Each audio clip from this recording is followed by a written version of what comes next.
Do you ever think about that word trust?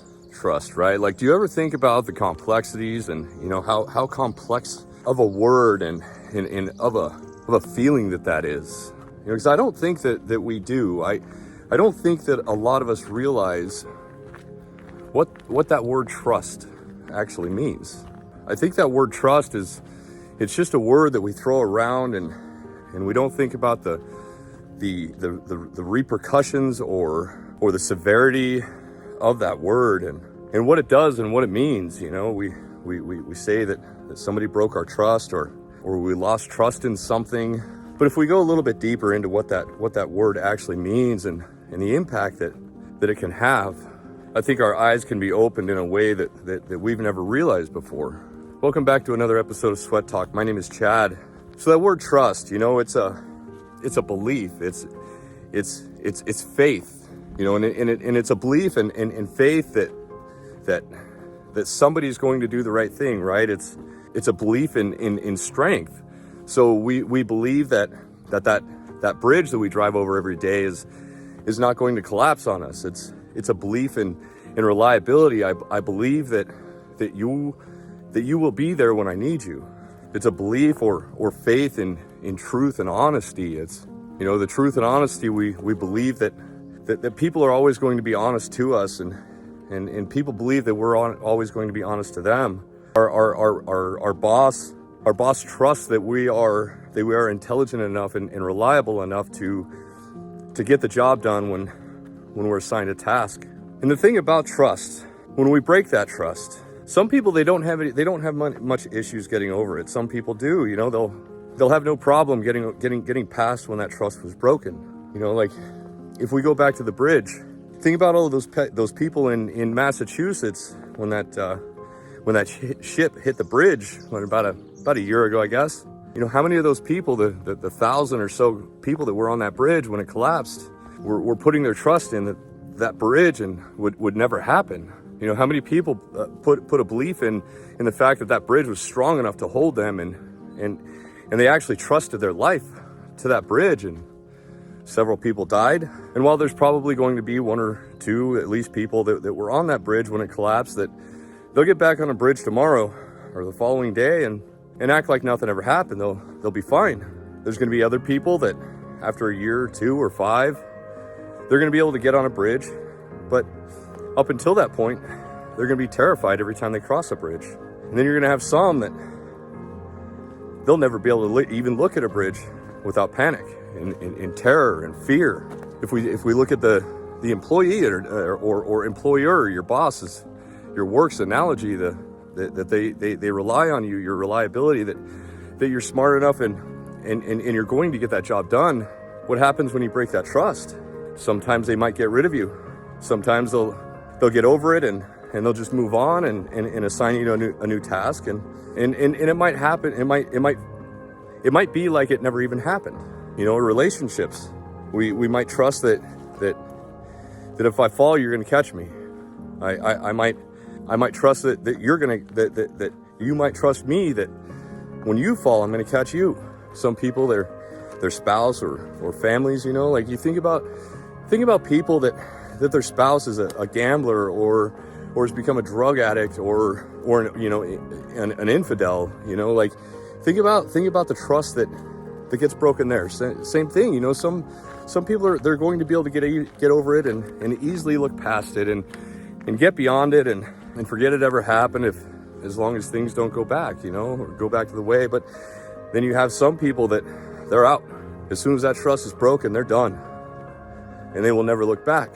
One thing that we don't really realize ever is, no matter what, I don't care how good of a Boy Scout you are, I don't care how pure of a person you are, at some point in your life, you are going to break somebody's trust. It's going to happen. And the saddest part about that is most oftentimes when we break that trust, we knowingly do it.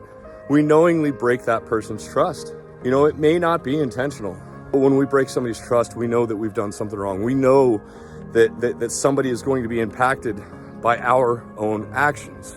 So with that, something else that we don't ever think about is when we break that trust, are we ever going to be able to forgive ourselves for it? So if we look at that bridge collapse, you know, the captain that was operating that vessel, is he ever going to be able to forgive himself? It was completely unintentional, but he 100% knew, and he did it knowingly. But how much of that weight is going to weigh on his shoulders every single day for the rest of his life? It was not his intentions to injure or kill people, but it happened. But sometimes the backlash that we actually receive from breaking that trust of others is, you know, it's going to come with unintended consequences. I would say more often than not. We don't realize the severity of the backlash. We don't realize the severity of those consequences when we break that trust, whether it was on purpose, intentional or unintentional or otherwise. It kind of is irrelevant, but we don't even understand that. And you think about in the relationship, somebody's spouse, they were unfaithful, or you know, the drug addict, you know, the gambler. They're not thinking about the consequences. They're knowingly going out there and doing what they did, but they're not thinking about the consequences of the backlashes of their actions. And then when they get caught, oh, now they're sorry. So then they've ruined their relationship. Are they ever going to be able to forgive themselves? Is their spouse or their family member that they stole from, or that they screwed over, or, you know, that they were unfaithful to, like, is that spouse the type of person that's going to be able to forgive them? But then in the end, you know, think about how many people, if you ever go to like a Narcotics Anonymous or an Alcoholics Anonymous, or maybe you know a coworker that had a divorce because they were unfaithful or whatever, they're always carrying regret, and that trust, when you break that trust, that's where that regret comes from. And regret is the heaviest shit you can carry. So if you go to any of those meetings, every single one of them, they're going to have some story of when they broke somebody's trust. They're going to have a story and have to relive the emotions and have to relive that regret over and over and over for the rest of their life because of the mistakes that they made at the past, knowing when they broke that trust. And at some point in time, they have to learn how to forgive themselves, because a lot of times when you talk to these types of people that have been through these issues, that have lived through these experiences, they'll tell you that it's a downward spiral. You know, you feel guilty for doing what you're doing in the beginning because you know that it's wrong, but then you do something and you go and break somebody's trust, and then you feel even more guilty. So then you want to drown your sorrows and feel sorry and stop feeling sorry for yourself. So the only way out is drugs and alcohol. So then you go do more drugs and alcohol, and then you go break somebody else's trust, and then you feel more guilty. And then it's just a downward spiral that continuously repeats itself. And for some reason you expect a different outcome. And then you have the married person that goes out and cheats on their spouse. They destroy their marriage. They ruin everything. They ruin their lives. And it's not just their life that they ruin. They're ruining their family's life. And they get to pay child support, or maybe even alimony for the rest of their life, or, you know, who knows how many years. And then sometimes those same people, they're going to blame it on the gender, right? Like, or the court system, even though they're the one that was unfaithful. How many times do you see that shit? Look on YouTube. Then we can also think about like the news and the information that we get, or not really even the news, but like the internet or social media in general. We think about the amount of trust that we put into that on a daily basis to get our information, and believe that the information that we're receiving is factually correct and that it's accurate, and we put our trust into these people. We put our trust in belief. We have faith that the information that we're receiving is actually legitimate and not false, and then that leads us into a belief and a faith that sometimes can't hardly even be unbroken because of the brainwashing that we receive, and our constant faith that what we're hearing and receiving is accurate. And then how many times do you hear people that are wrong? They find out that they're wrong, but they still keep replaying that same narrative because they don't want to believe that they're wrong, because they had faith that they were right. But people have faith in God. Some people don't, and they think that you're crazy for it, and they'll judge you for it for some stupid ass reason. We're not allowed to have our own beliefs without judgment or fear of judgment or whatever, you know. And that's why we need to be able to put those judgments or fear of judgments aside and just say fuck you, you know. But the biggest problem when we do break trust is the fact that we may not ever be able to forgive ourselves, and we are going to have to live with the consequences regardless. We were the ones that made that choice. We were the ones that made the decision to to break that trust. You know, like I said, sometimes it's not always intentional. There are scenarios or situations that it may not be intentional, but when it is intentional, when we do break somebody's trust and we knowingly and willingly participate in whatever the hell it is, why don't we ever admit it to ourselves? Why don't we just man up or woman up or whatever and admit it? Hey man, I fucked up. I did it. I'm sorry. And own that shit. Why don't people do that? The only answer I can come up with for that question is cowardice. Right? So in most situations when a trust is broken, the majority of situations, we will do it knowingly and willingly. But people are too big of chicken shits to step up and admit it, admit their own wrongs and admit their own role in doing whatever it was. Why is it so hard for us to admit something, right? Like, yeah, man, I did it. I'm sorry, I did it. That was all me. Because at the time, whatever it was, you know, if you're a drug addict or whatever, unfaithful, at the time, you willingly volunteered to do it. You know, you knowingly went and did it. And you thought you could get away with it. But the reality of the situation is, if you're lying, you're never going to get away with it. Because deep down inside, you are always going to know exactly what you did. I mean, Jordan Peterson, he says it all the time, right? Like, he says that you will never get away with a lie.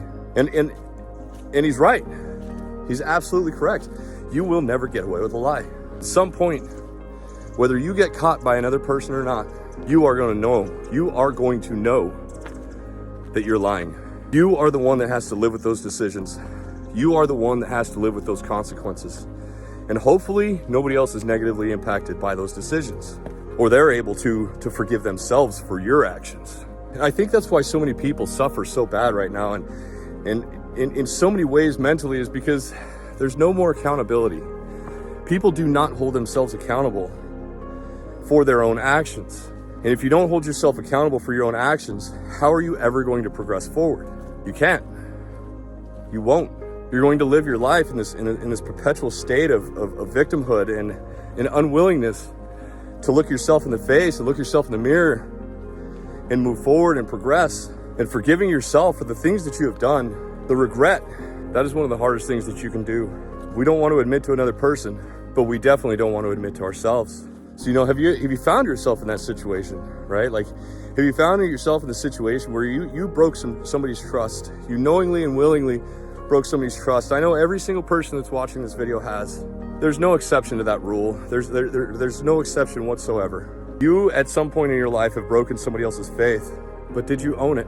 Did you ever go back to that person and apologize and own your mistakes? Because that's going to be one of the most powerful things you can do to get past that trust that you have broken, and to get past that regret and that weight that you're going to be carrying on your shoulders for the rest of your life. You know you did it. How in the hell are you going to get that out? How are you going to release that from your shoulders? How are you going to get that weight off of your shoulders? It ain't going to be easy, man. In fact, that is one of the steps of the Alcoholics Anonymous and the Narcotics Anonymous. I'm not incredibly well versed in them, but I do remember the basics. But admitting our wrongs to ourselves and to another person, I want to believe, I could be butchering that, but that is one of the steps to recovery from drugs or just, you know, gambling or any sort of addiction, like hardcore life-changing or destroying addiction, is admitting our wrongs, admitting those trusts that we have broken. So if you made it this far, do me a favor and go down in the comments section. Just put that one word trust. Just that one word trust. Don't break that trust anymore. You know, stand up for yourself. If you do something that you're not supposed to, stand up and admit, you know, hey, I fucked up. I did this, whatever it is, because you have to be able to get past that. And it's going to help bring closure to the person whose trust you broke as well. And you have to be able to forgive yourself. You have to be able to move on from it, or you have to be able to forgive that other person who broke your trust. Because that trust, it can be so traumatic to some people that it's going to cause PTSD. It just depends on the severity or what it was, what kind of trust was broken, you know? Like, look at the bridge, the people that fell off the bridge. A lot of them could have PTSD. A lot of them could be suffering for the rest of their lives because of a trust that was broken, right? And they could be suffering for the rest of their lives, even though it was an unintentional lifelong consequence. We have to forgive ourselves we have to forgive those people, because otherwise that is solely our weight to carry. And most importantly, we have to make a choice. We have to make a decision right now that we're not going to break anybody else's trust. We're not going to make those piss poor decisions and make those choices that can negatively impact somebody for the rest of their lives. Because when you break a trust, that's exactly what you do. So I ask for these one-word comments because they do a couple of things. You know, they help the channel grow, because every time the YouTube algorithm sees somebody like, comment, and subscribe, then it's going to be more likely to push this content out so more people can enjoy it as well. But then it also gives me an opportunity to say thank you to a lot of you guys that take the time out of your day to watch these videos and help support this channel. It also shows me who's in this. It shows me who actually has the mental fortitude to stick around to the end of a video, you know, 10, 20-minute video, 15, whatever. Who still has the attention span to keep going. So there's one more thing you can do to support the channel if you would like to. We have Sweat Talk swag, and we also have our supplement line. It's good stuff that we built. Link will be in the down below in the descriptions. I want to thank you guys for all those super thanks that you guys been giving me. It still blows me away to this day. I want to thank each and every one of you guys for showing up, and I hope that each and every one of you guys has a wonderful day. Peace.